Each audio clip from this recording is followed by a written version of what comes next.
Hi everyone, I am your law teacher and today I am going to discuss on the topic mandamus, prohibition, certiorari and quo warranto.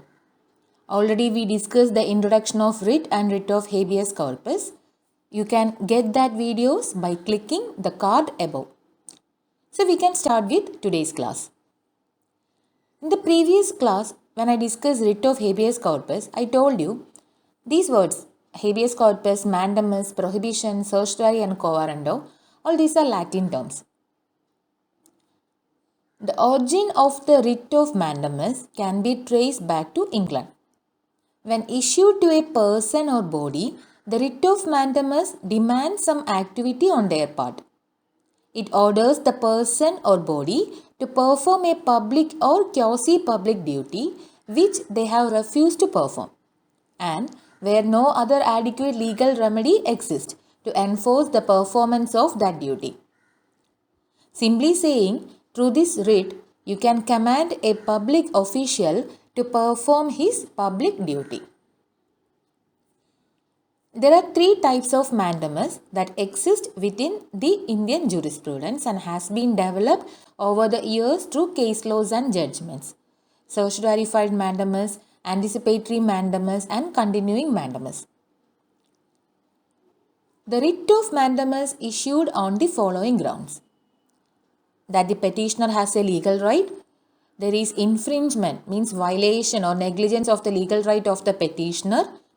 The infringement is due to non-performance of the duty by the public authority, that the petitioner has demanded the performance of the legal duty by the public authority and the authority has refused to act, and there has been no effective alternative legal remedy. Hence, the writ of mandamus protects the interest of public. It makes sure that the powers or the duties are not misused by the authorities.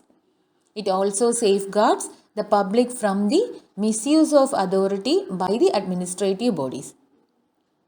So every time keep the point in your mind like there should be a condition required for the application of writ of mandamus, and that is there should be a public duty.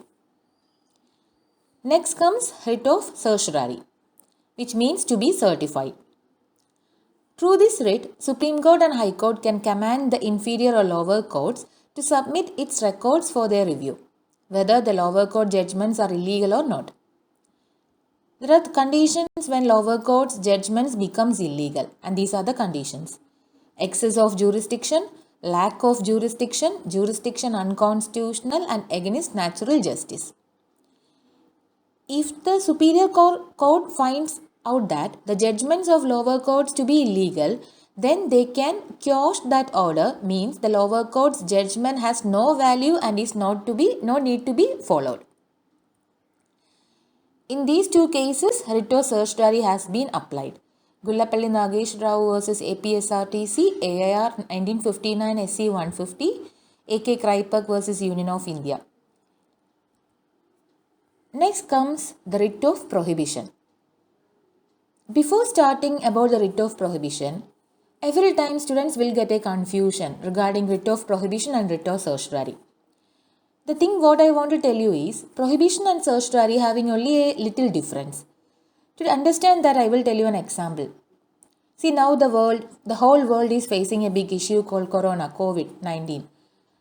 What we all are doing, we are taking all the necessary precautions not to get affected by the virus.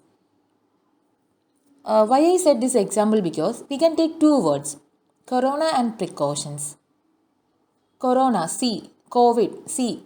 That means here we can take that C for certiorari and precautions for prohibition. That means P for prohibition. Suppose if we are getting COVID, what we will do? We will take all the medicines. After getting that, we will take medicines and we will take all the things to cure and from all the health issues. And in the second stage, what we will do? Like we will take all precautions not to get this virus. Now we can discuss our topic writ of prohibition.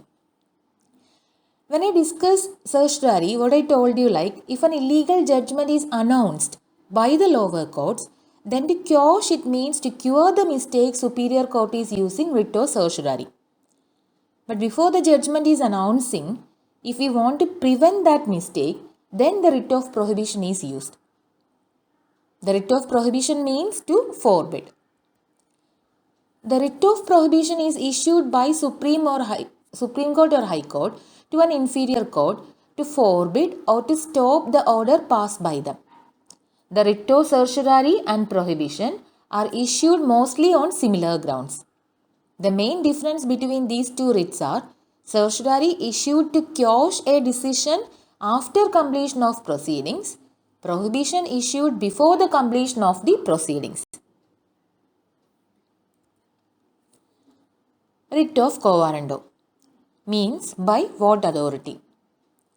Here I will tell you an example. If you want to get admission in a law college for a 5-year course, you know, like certain mandatory qualifications, there are certain qualifications, a must.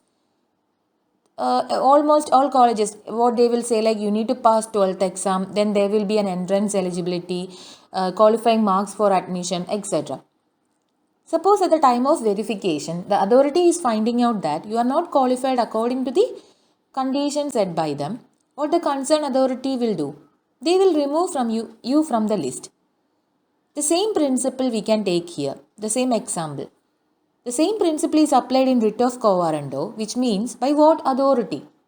By using this writ, the courts can question any public officer that by what authority you assume this public office.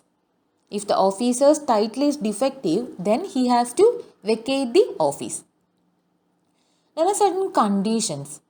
The office must be a public office. The office must be functional in character with independent title. The respondent must not be legally capable to hold the public office. The respondent must have held the office against the law. By this, today's class came to an end. Thanks for watching my channel. If you like the class, subscribe my channel and see you in the next class. Bye.